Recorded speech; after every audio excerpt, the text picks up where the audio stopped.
Wonderla toilet cleaning ను సులభంగా మార్చే powerful product Elim toilet cleaner. IDream Media ప్రేక్షకులకి స్వాగతం, సుస్వాగతం. సో కొన్నిసార్లు వజ్రం విలువ తెలియదు, అలానే వజ్రం విలువ ఎప్పటికీ మారిపోదు. అంటే కొన్నిసార్లు లేట్ అవుతుంది అనమాట. సో ఇప్పుడు 14 ఏళ్ళు పట్టింది ఆల్మోస్ట్. బికాజ్ ఒకనొకప్పుడు కలేజా సినిమా రిలీజ్ అయింది, అప్పుడు చాలామంది తక్కువ మంది దాని విలువ తెలుసుకున్నారు. బట్ ఇప్పుడు మాత్రం 14 ఏళ్ళ తర్వాత 15 ఏళ్ళ దగ్గరికి వస్తున్నాయి. ఈ టైంలో అడుగుతున్నారు అనమాట, సార్ రిలీజ్ చేయండి సార్, మేము చూస్తాం సార్ అని చెప్పి.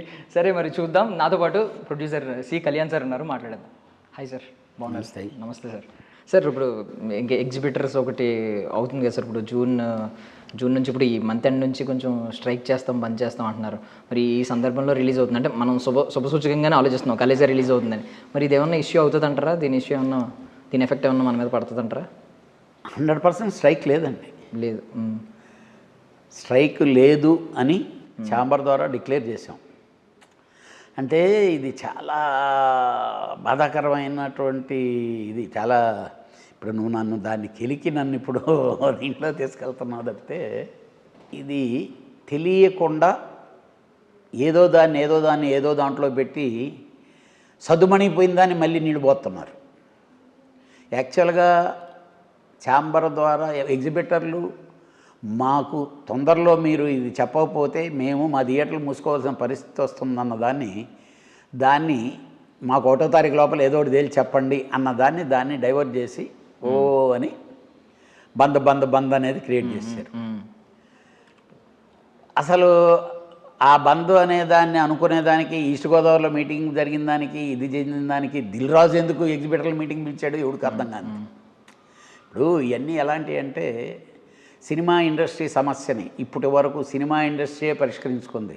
ఒక దాసనారాయణరావు లాంటి వాళ్ళే పరిష్కరించారు, ఒక ఎంఎస్ రెడ్లు, డివిఎస్ రాజులు ఇలాంటి వాళ్ళే పరిష్కరించారు.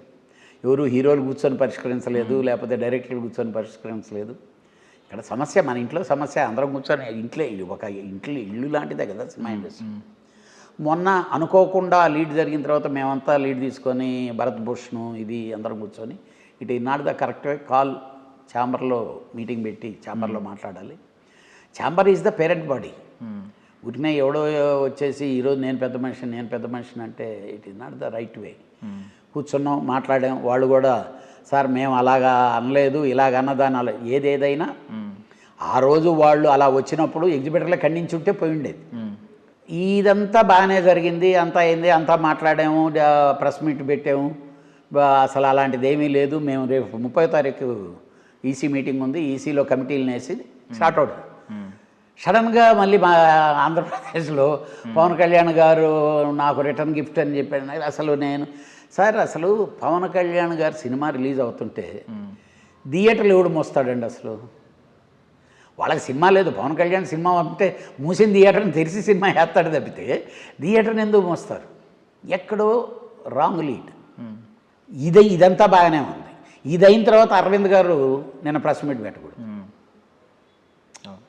ఇప్పుడు ఆ నలుగురిలో నేను అసలు ఎందుకు అనుకోవాలి? అరవింద్ గారు బ్లడ్ అండ్ బటర్ ఎవ్రీథింగ్ ఈ సినిమా ఇండస్ట్రీ. ఆయన పుట్టుక సినిమా ఇండస్ట్రీ. ఇలాంటి సమస్యలు వచ్చినప్పుడు పరుగేసుకొని ముందుకొచ్చి నేనున్నాను అని. ఈరోజు ఇండస్ట్రీకి ఒక పెద్ద లేడండి. నేను ఎందుకని చిరంజీవి గారు మీరు పెద్దరికం చేసుకోవాలండి, మీరు ఒకప్పుడు నారాయణరావు గారు ఉంటే ఇలాంటి సమస్య వస్తే ఫస్ట్ అందరిని పిలిచి చేసి ఉండేవాళ్ళు. చిరంజీవి గారిని ఎందుకు అడిగామంటే, చిరంజీవి గారు చెప్తే వినేవాళ్ళు ఉన్నారండి. ఆ రోజు నారాయణరావు గారు చెప్తే ఎలాగా గురువుగారు చెప్పగానే అందరూ రమ్మండి అంటే, ఈరోజు చిరంజీవి గారు పిలిస్తే వస్తారు అందరూ. అరవింద్ గారు కంగారు పడిపోయి ఆ నలుగురిలో నేను లేను, లేకపోతే ఆయన ఫీల్ అయింది నేనైతే పవన్ కళ్యాణ్ గారు ఫీల్ అయింది సబబం అంటం లేదు సార్. పవన్ కళ్యాణ్ గారు ఆయన ఇమేజ్ని తగ్గించుకున్నారు. పవన్ కళ్యాణ్ గారు సినిమా రిలీజ్ అవుతుందంటే థియేటర్లు మూసేవాడు ఎవడండి?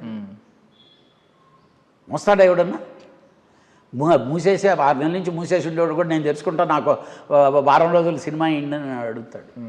ఏదేదైనా జరిగిన దానికి జరిగిపోయింది. ఇప్పటికైనా అందరూ కళ్ళు తెరుచుకొని గవర్నమెంట్లో మనకు కావాలి, మనకు అవసరమైనప్పుడు వాళ్ళ దగ్గర బరువు తీస్తున్నాం, ఆ తర్వాత వాళ్ళు పట్టించుకోవటం లేదు. గవర్నమెంట్లో మనకు కావాలి. అలానే ఎగ్జిబిటర్కి ఏం సమస్య ఉంది, డిస్ట్రిబ్యూటర్కి ఏం సమస్య ఉంది, ప్రొడ్యూసర్కి ఏం సమస్య ఉంది? ముగ్గురు ముచ్చుకొని మాట్లాడుకొని ఒకడికి కొంచెం బెనిఫిట్ అవ్వచ్చు, ఒకడికి ఇబ్బంది జరగవచ్చు, లేకపోతే ఇది చేయవచ్చు. వీళ్ళందరికీ కూర్చొని సమానంగా మాట్లాడేదానికి అరవింద్ గారు కలవాలి, చిరంజీవి గారు కలవాలి, బాలకృష్ణ గారు కలవాలి. ఇప్పుడు వీళ్ళందరూ ఎప్పుడు ఇలాంటి వాటిలో ఇన్వాల్వ్ కాలేదండి. అవును సార్. ఇప్పుడు అవ్వాల్సిన పరిస్థితి, లేకపోతే వేరే పెద్ద దిక్కు లేదు ఇక్కడ. ఊరినే నాకెందుకులే అనుకుంటా వెళ్ళిపోతే టోటల్గా అసలు ఎవరికి ఎందుకులే అనే పరిస్థితి అయిపోద్ది. ఇప్పటికే అయిపోయింది. పాత రోజుల్లో ఇండస్ట్రీలో అందరూ ఒక రొంచేపు వెళ్ళారు, గిల్డ్ అని పెట్టుకున్నారు, గిల్డ్లోనే కొడుకు చేస్తున్నారు. ఎందుకు వెళ్ళారో తెలియదు. ఇక్కడ ఎలక్షన్లో ఓడిపోతే కొత్త యూనియన్ పెడతామంటారు. ఇది ఫస్ట్ మన మైండ్ ఒకటే ఉండాలి. సినిమా ఇండస్ట్రీ కొరకు మనం మాట్లాడేదానికి కూర్చున్నాం అని ఉండాలి. మన వ్యాపారాలన్నీ మర్చిపోవాలి. ఆ డోర్ లోపలికి వెళ్ళేటప్పుడు మర్చిపోతే ఏమి జరిగితే అందరికీ సమపాలలో న్యాయం జరుగుద్ది. సార్ హీరోలు ఏ రోజు కూడా మీకు ఏం కావాలో చెప్పండి మేము చేద్దామన్నారు. మేము ఒకసారి దసపల్లాలో మీటింగ్ పెట్టాం, మీకు గుర్తుందో లేదో. హీరోలు అందరూ, డైరెక్టర్లు అందరితో కలిపి ప్రొడ్యూసర్లు అందరూ మీటింగ్. వాళ్ళు చాలా గ్యారెంటీగా మీకు ఏం కావాలో చెప్తే మేము చేస్తామన్నారు. కానీ గోడ దూకి పారిపోయిన వాళ్ళు అందరూ ప్రొడ్యూసర్లే. తప్పు చేసేదంతా వాళ్ళే. డెఫినెట్గా వీళ్ళందరూ సమిష్టి కృషికి రావాలి. ఛాంబర్ ఉంది, it is a parent body. అలాంటివి ఏమైనా ఉంటే ఛాంబర్ దృష్టి తీసుకొని వస్తే అన్ని సెక్టార్లు అక్కడ ఉన్నాయి. డెఫినెట్గా మంచి జరుగుద్దని నా ఉద్దేశం. సో ఇప్పుడు అంటే పవన్ కళ్యాణ్ గారు ట్వీట్ చూసుకుంటే పవర్ స్టార్ పవన్ కళ్యాణ్ గారు కాకుండా పవర్లో ఉన్న డిప్యూటీ సీఎంలా వేసారు ఆయన ట్వీట్. కొంచెం మార్పు మాట్లాడే విధానం అంటే పిలుపు కూడా కొంచెం అందరూ కలిసి రండి అని పిలిపించారు. అది మేబీ కొంతమందికి వేరేగా వినిపించవచ్చు. బట్ థింగ్ ఏంటంటే ఒక ఇండస్ట్రీ వ్యక్తి, సినిమాటోగ్రఫీ మంత్రి కూడా వాళ్ళ దగ్గరే ఉంది. సో మనకేమన్నా యూజ్ అవుద్ది, సినిమా ఇండస్ట్రీకి ఖచ్చితంగా ఇది బెనిఫిట్ అవుద్ది అని అనుకుంటున్నారా? పవన్ కళ్యాణ్ గారు ఒక సూపర్ వర్డ్ మాత్రం మాట్లాడారు. ఏమని? ఆర్గనైజేషన్స్ ద్వారానే రండి. It is the organisation. దాంట్లో మనందరం సభ్యులమని చెప్పడం అనేది ఇట్ ఈజ్ వెరీ గ్రేట్. డెఫినెట్గా ఎన్ని గవర్నమెంట్లు ఎన్ని చేసినా మద్రాసు నుంచి హైదరాబాద్కి వచ్చాం సార్. రావటానికి ఎన్ని కష్టాలు పడ్డామో మాకు తెలుసు. హైదరాబాద్ నుంచి ఈరోజు ఆంధ్రప్రదేశ్కి సినిమా ఇండస్ట్రీ వెళ్ళిపోద్ది అనేది ఒట్టి మాట. It is very clear. నేను ఎన్నోసార్లు చెప్పాను. వెళ్తారు. ఎలాగా? వైజాగ్కి వెళ్ళి అవుట్డోర్ షూటింగ్లు చేసి వస్తారో, లేకపోతే రాజమండ్రికి వెళ్ళి షూటింగ్లు చేసి వస్తారో, లేకపోతే అలాగా ఒక షెడ్యూల్స్ చేస్తారు తప్పితే. అంటే ఇక్కడ అందరూ సెటిల్ అయిపోయారండి. మద్రాసు నుంచి ఆస్తులు అమ్ముకోనో వచ్చి హైదరాబాద్లో ఆస్తులు కొనుక్కున్నారు, చేసుకున్నారు, ఇవన్నీ చేశారు. ఇప్పుడు వీళ్ళు చెయ్యాలంటే గవర్నమెంట్ ఒక నిర్దిష్టమైన రూల్ పెట్టాలి, కంపల్సరీ అనే కండిషన్ పెట్టాలి. పెడితే వస్తుంది. కానీ ప్రొడ్యూసర్కి మాత్రం ఇది చాలా బర్డను. నేను 30-40 సంవత్సరాలు మద్రాసులో ఉండి వచ్చి హైదరాబాద్కు వచ్చిన తర్వాత ఇప్పుడు మద్రాసుకి వెళ్తే అమ్మ మళ్ళీ మద్రాసుకు వచ్చాము అనే ఫీలింగ్లో ఈ వెదరు అక్కడ లేదు. ఈరోజు అమరావతిలో కానీ లేకపోతే విజయవాడలో కానీ సరౌండింగ్లో షూటింగ్ చేస్తే మీ మొహానికి మేకప్ 10 సార్లు వేయాలి. అక్కడ అంటే స్వెట్, ఇది ప్యాన్ కేక్ ఇదైపోవటం, ఇది వీటన్నిటిలో ఉండేటటువంటి problem. This is technical problems. కాకపోతే ఇప్పుడంతా ఈ వచ్చినాయి. నా తెలిసినంతవరకు ఇంత పని కూడా ఉండదు. ఎందుకంటే ఒక బిల్డింగ్లోనే సినిమా తీసేస్తారు అందరు హీరోలతో. నా తెలిసి ఇప్పుడు మా ప్రశాంత్ వర్మ ఇప్పుడు నా బిల్డింగ్ తీసుకొని చేస్తుండే దాంట్లో చూస్తే బయటికి వెళ్ళాల్సిన పనే లేదు. ఎంటైర్ సినిమా అక్కడ తయారై మాత్రం బయటకు వస్తుంది. అంటే అలాంటి పరిస్థితులు ఉండేటప్పుడు అక్కడికి రావాలా ఇక్కడికి రావాలా ఇవి. కాకపోతే ఒకటి మాత్రం చాలా బాధ ఉందండి. పాత రోజుల్లో కమింగ్ గ్రోత్ అంతా ఎవరుండేవాళ్ళు అంటే పాత రోజుల్లో ఆంధ్రా నుంచి వచ్చిన వాళ్ళు, విజయవాడ బేస్డ్ వాళ్ళు ఎక్కువ వాళ్ళు అలా ఉండేవాళ్ళు. ఇక్కడ ఇండస్ట్రీకి వచ్చిన తర్వాత అందరం ఇక్కడ లోకల్గా ఉండేవాళ్ళు. ఇళ్ళు పెరిగిన తర్వాత ఇప్పుడు తెలంగాణ బేస్ బాగా పెరిగింది. మీకు ఆల్మోస్ట్ ఆల్ ఇంకో సంవత్సరం 2 సంవత్సరాల్లో total every film with Telangana స్లాంగ్తోనే ఉంటుంది. ఆల్మోస్ట్ ఆల్ వచ్చేసాం దాంట్లో. డెఫినెట్గా అలానే ఆంధ్రాలో చాలామంది ఉన్నారు టాలెంటెడ్ ఫెలోస్. వాళ్ళ కొరకు రావాలి. ఇంటర్నేషనల్ ఫిల్మ్ ఫెస్టివల్స్ అలాంటివన్నీ కండక్ట్ చేయించాలి. అక్కడ చేయించి డెవలప్ చేసి ఏ నైపుణ్యాన్ని దాన్ని అక్కడ డెవలప్ పెట్టి కుర్రోళ్ళు కానీ స్టార్ట్ అయితే అక్కడ రూముల్లో కూర్చొని చేస్తారు. ఇక్కడికి వచ్చి హీరోని తీసుకొని వెళ్ళి 4 రోజులు తీసుకెళ్లారనుకో తీసేసి చేస్తారు. సార్ ఫైనల్ క్వశ్చన్ సార్, అంటే ఇప్పుడు ఈ మధ్య అంటే ప్రొడ్యూసర్స్ ఏమో 200 కోట్లు 100 కోట్లు అని వేసుకుంటున్నారు. ఎగ్జిబిటర్స్ చూస్తేనేమో ఎగ్జిబిటర్లో లాస్ అయిపోతున్నాం అంటున్నారు. మీ టైంలో చూసుకుంటే ప్రొడ్యూసర్ ఎక్కువ నలిగేవాడు నిజం చెప్పుకుంటే. ప్రొడ్యూసర్ చాలా నలిగేవాడు, ఎగ్జిబిటర్లో డిస్ట్రిబ్యూటర్లో ఎంతో కొంత సేఫ్ అయ్యేవారు, ప్రొడ్యూసర్ గట్టి దెబ్బ పడేది పాపం. ఇప్పుడు మారిపోయింది, అంటే ప్రీ రిలీజ్ బిజినెస్ వల్ల ఏంటో తెలియదు కానీ థియేట్రికల్ రైట్స్, ఈ శాటిలైట్ రైట్స్, ఓటీటీ రైట్స్, వీటి వల్ల ముందే జాగ్రత్తగా సేఫ్ అయిపోతున్నారు ప్రొడ్యూసర్. సో బట్ ఎందుకు జరుగుతుంది అంటారు వెనకాల? అసలు ఎగ్జిబిటర్కి ఎందుకు ఇంత నష్టం జరుగుతుంది, డిస్ట్రిబ్యూటర్కి ఎందుకు నష్టం జరుగుతుంది, ప్రొడ్యూసర్ ఎలా సేవ్ అవుతున్నాడు? మిమ్మల్ని ఒక ఎదురుకొచ్చి అడుగుతున్నాను, చెప్పండి సార్.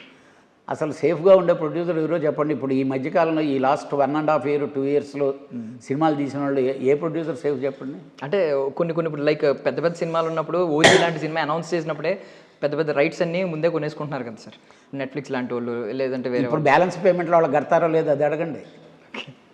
అదో అయిపోయింది, ఓటీటీ అనేది అయిపోయింది. ఇప్పుడు కొంటున్నారా ఓటీటీలో సినిమాలు? వాళ్ళకి సెలెక్టెడ్గా వాళ్ళకి కావాల్సిన సినిమాలు కొనుక్కుంటున్నారు. తెచ్చారు కార్పొరేట్ ఆఫీసులు కదా. ముందు అంటే బ్రిటిషుడు మనకి వచ్చినప్పుడు జనాల్ని ఎలా లాక్కున్నాడు లోపలికి, అలా లాక్కున్నారు మొత్తం అందరినీ. ఇప్పుడు వేసేసారు, అలా నరికేశారు. చిన్న సినిమా అనేదాన్ని చంపేశారు. మనం చంపడం కాకుండా థియేటర్లో చంపారు. ఇప్పుడు నిన్న కేన్స్ ఫిల్మ్ ఫెస్టివల్లో ఒక జర్నలిస్ట్ అడిగారు, సార్ సినిమా ఇండస్ట్రీ సినిమా చచ్చిపోతుంది అని చెప్పినంటే డైరెక్టర్ శేఖర్ కపూర్ గారు ఒక ఆన్సర్ చెప్పాడు. సినిమా చచ్చిపోయేదానికంటే ముందు పాప్కార్న్ చచ్చిపోద్ది, ఫస్ట్ అది చచ్చిపోద్ది, తర్వాత సినిమా చచ్చిపోద్ది. ఎందుకనంటే ఈ సినిమా లేకపోతే ముందు ఆ పాప్కార్న్ చచ్చిపోద్ది, ఆ పాప్కార్న్ని సినిమాని చంపేస్తుందని. It is real. మీ ఇంట్లోంచి మీరు సినిమా చూడటానికి వెళ్తే 250 రూపాయలు, 300 రూపాయలు, 150 రూపాయలు టికెట్, ఇది 250 రూపాయలు, 400 రూపాయలు పెట్టి ప్యాకేజీలు చేస్తే, నా సన్ని నేను అడిగితే అన్నాను, ఏంట్రా థియేటర్లోకి ఎంటర్ అవుతుండేటప్పుడే ఒక ట్రేలో అయ్యి కొనుక్కొని ఇంత ట్రే తెచ్చి పెట్టుకొని చైర్లో కూర్చో, డాడీ నేను అసలు తింటా ఉంటే కానీ నేను సినిమా చూడగలను, లేకపోతే సినిమా చూడలే అంటే ఆ స్టేజ్కి తెచ్చేసాం మనం ఇంతకుముందు సినిమాలకు వెళ్ళాము, ఎప్పుడన్నా ఉందా? ఇంటర్వెల్లో మధ్యలో వచ్చి ఒక సమోసా తినో టీ దాగా వెళ్ళేవాళ్ళం తప్పితే లోపల కూర్చొని తింటా ఉంటాం చూసాము. అసలు లోపలికి తీసుకెళ్ళనిచ్చేవాళ్ళు కాదు. వీళ్ళు ఇప్పుడు మనల్ని ఆ మేనియాలోకి తెచ్చేశారు. డెఫినెట్గా it is going to be అలా అలా అలా అలా స్క్రాప్ అయ్యి గ్యారెంటీగా వెళ్ళదు. కాకపోతే మీరు అనుకుంటున్నారు ప్రతి ఒక్కరూ పులి మీద స్వారీ చేస్తున్నారు. మీకు తెలుసో లేదో, ఎనీ కంపెనీ, నేను నోటితో చెప్పకూడదు ఎందుకనంటే నేను ఒక ప్రొడ్యూసర్ అయ్యండి, ప్రతి వాడు నిర్మాత ఈరోజు పులి మీద స్వారీ చేస్తున్నాడు. పులి మీద కింద పడితే పులి తినేస్తుంది. అప్పులు, రన్నింగు, రొటేషను. ఈ సినిమా రిలీజ్ అయ్యే రోజుకి ఇంకో సినిమా పేరు చెప్తే కానీ ఆ ఫైనాన్షియల్ దగ్గర రొటేషను, వీళ్ళ దగ్గర రొటేషన్లు, మేనేజ్లో టేబుల్ ప్రాఫిట్తో ఏ నిర్మాత లేడు. ఏదన్నా ఉంటే RRR లాంటి సినిమాలు ఇవి, అవి కూడా రిలీజ్ నాటికి టేబుల్ ప్రాఫిట్లో లేవు. రిలీజ్లు అయిన తర్వాత జాక్పాట్లు. అసలు సినిమా ఇండస్ట్రీ పుట్టిన దగ్గర నుంచే ఉందండి. రేడియో, దూరదర్శన్ వచ్చిన తర్వాత నుంచి ఏ రోజు కూడా సినిమా ఆ రోజు 25% 30% సక్సెస్. ఈరోజు మీరు చరిత్ర మొత్తం తీసుకోండి, 5 to 10% లోపలనే ఉంటుంది సక్సెస్ సినిమా ఇండస్ట్రీ. వీటన్నింటినీ మించి మీకు కూడా చెప్తున్నాను, ఈరోజు బహుభాషా చిత్రాలు తీస్తున్నారు, అన్ని లాంగ్వేజ్లు, ఈ సినిమా ఆ సినిమా అని చెప్పి చెప్తున్నారు కదా. కొత్త సినిమా ఈ వారానికి 14 సినిమాలు 15 సినిమాలు రిలీజ్ అవుతున్నాయి చూసారా. ఆ ప్రొడ్యూసర్లు అనేవాళ్ళు 6 నెలలు కానీ లేకపోతే వర్కర్లందరూ వీళ్ళందరినీ కొట్టి చంపేస్తారు. ఈరోజు సినిమా ఇండస్ట్రీ బతుకుతుండేది ఆ కొత్త నిర్మాతల వల్ల. వాడు వచ్చి 2 కోట్లు 3 కోట్లు 4 కోట్లు ఇక్కడ ఖర్చు పెట్టేసి వాడు వెళ్ళిపోతాడు. అంటే ఈ సముద్రంలో కొట్టుకుపోతూ ఉంటాడు, పైనుంచి దిగుతున్నారు. అబ్బో బాగుందంటే అక్కడ ప్రతి ఒక్కడు చెప్తాడు, కోర్టు సినిమా చెప్తాడు, లేకపోతే ఇంకో సినిమా చెప్తాడు, ఇంకో సినిమా చెప్తాడు. ఇదే కోర్టు సినిమా ఉంది. అదే నాని అనేవాడు లేకపోతే కోర్టు అనే సినిమాని థియేటర్ దాకా ఆ ఆడియన్స్ని తీసుకొచ్చి ఉండేవాళ్ళ. ఫస్ట్ వేసిన ట్రైలర్ చూసి థియేటర్కి జనాలు వచ్చి ఉండేవాళ్ళ. అంటే నాని అనే ఒక కమిట్మెంట్ ఉండేటటువంటి హీరో ఈ సినిమా ఆడకపోతే ఆ సినిమాను చూడనే వద్దు మీరనే అంత డామినేటింగ్గా చెప్పాడు కాబట్టి అది మైండ్లోకి ఎక్కింది. రియల్గా మీరు సినిమా చూస్తుంటే స్లో ఉంటుంది ఆ సినిమా, కానీ ఆ కంటెంట్ ఫీల్ ఆ డైరెక్టర్ హ్యాండిల్ చేసిన విధానం. అలాగే ఇప్పుడు బలగం, అసలు మన వేణుగాడిని అనుకుంటాం అసలు బలగం అలా ఇలాంటి సినిమాని ఇంత బాగా డైరెక్ట్ చేస్తాడని. రాజు రిలీజ్ చేశాడు కాబట్టి అలాగా పట్టుకొని చిన్నగా పట్టుకున్న దాన్ని అలాగలాగా నిలబెట్టారు కాబట్టి ఈరోజు సినిమాల మీద సినిమాలు వచ్చి పడిపోయి కదా. అంటే ఏ ప్రొడ్యూసరు లేడు సార్. నేను ఒకటి చెప్తున్నా, మీరు చెప్పే నంబర్ 1, 2, నంబర్ 15 వరకే ఉన్నారు ఇక్కడ. 1 to 15లో ఎవరన్నా నేను బ్రహ్మాండంగా ఉన్నాను, టేబుల్ ప్రాఫిట్తో నేనున్నాను, నేను తీసే సినిమాల వల్ల నా ఫైనాన్షియల్ బ్యాలెన్స్ షీట్ కరెక్ట్ అని చెప్పిన ఒక్కడిని చెప్పమనండి. బట్ అంటే ఇది ఒక్కటే సార్, అంటే మరి 100 కోట్లు 200 కోట్లు వేసుకుంటున్నారు కదా సార్ ప్రతి అంతే కదా. రేపు ఉదయం నాకు రూపాయి పుట్టాలి, నేను మళ్ళీ హీరోల్లో డేట్లు ఇవ్వాలి, లేకపోతే ఈ చేయాలి. ఇప్పుడు హీరోల దగ్గరికి వెళ్ళి అది ఇది కాదండి, ఇది అది కాదండి అని చెప్పేవాడికి డేట్లు ఇవ్వరండి. అది మీ ఇష్టం బాబు, అదేంటి బాబు, ఇక్కడేంటి బాబు, ఆకాశానికి వెళ్దాం బాబు, మనం మా చంద్రయానం వెళ్ళి అక్కడ షూటింగ్ చేద్దాం బాబు ఒక ఎపిసోడు అని మాట్లాడేవాడికి డేట్లు ఇస్తారు. పోనీ ఈ మధ్య కాలంలో ప్రేమగా ఉండేటువంటి ప్రొడ్యూసరు హీరోలు భలే ప్రేమగా అటాచ్మెంట్గా ఉన్నారు అని, డైరెక్టర్లు అటాచ్మెంట్గా ఉన్నారని లెక్కలు చూస్తున్న వాళ్ళు ఎంతమందో చెప్పండి. కొందరికి ఏదో విధంగా బిజినెస్ ఇట్లా ఇంకా పాత రోజులు రావు, మర్చిపోండి. పాత రోజుల్లో ఒక సంస్థ మీద ఉండే గౌరవం, అలానే ఒక డైరెక్టర్ మీద ఉండే గౌరవం. మీకు ఒక్కటే ఒక మాట చెప్తానండి, ఇవన్నీ వద్దు. చిరంజీవి గారికి రాఘవేంద్రరావు గారి మీద నమ్మకం లేకపోతే జగదేక వీరుడు అతిలోక సుందరగా అతన్ని డైరెక్టర్గా పెట్టుకుంటాడా? ముందు సినిమాలన్నీ ఆ విధంగా అయిన తర్వాత అలాగా ఈరోజు ఉండే ఏ హీరో అన్నా అలాంటి డైరెక్టర్కి డేట్లు ఇస్తున్నాడా?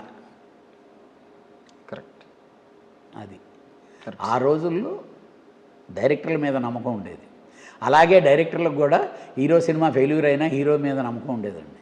ఈరోజు వీళ్ళిద్దరు అది కాదు, ఒక సినిమా డైరెక్టర్ ఒక సినిమా ప్రొడ్యూసర్ని చేస్తే ఫిగర్స్ ఏమి లెక్కేద్దాం, ఏది బయ్యర్కి చెప్పేదానికి ఫిగర్లుగా ఏం లెక్కేస్తాం, ఆ సినిమా అంత కలెక్ట్ చేసిందయ్యా, ఈ డైరెక్టర్ సినిమా ఇంత కలెక్ట్ చేసింది, ఈ రెండింటిని మించి కలెక్ట్ చేస్తుందని చెప్తాడు. ఏది కలెక్ట్ చేయదు. 1%, 2% ఉంటాయి మీకు. It is the super. Thank you sir, విలువైన సమయం ఇచ్చారు.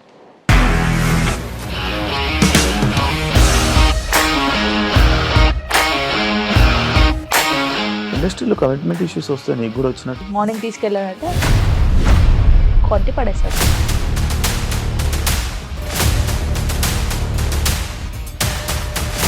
ఒక్కళ్ళు కూడా చూడలేదు ఈ సినిమా అని చెప్పడానికి కూడా చాలా ధైర్యం కావాలి. అది నిజం కదా, దాంట్లో ధైర్యం ఏంటి? ఇది నెక్స్ట్ డే ప్లేట్ మార్చేస్తే తప్పు కదా. As of now we're comfortable this అని నేను అనుకుంటున్నాను. రష్మిక గారిది మీది ఒకే ఊరు అంటే కదా?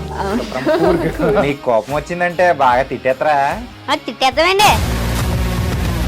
నిజంగా గేమ్ ని ఎలా చేంజ్ చేయగలిగారు? ఏపీఎస్ఎఫ్సి వాళ్ళకి 6 నెలల్లో నేను 6 లక్షలు కట్టా. బిజినెస్ చేయాలనుకుంటే it is as difficult as riding a tiger.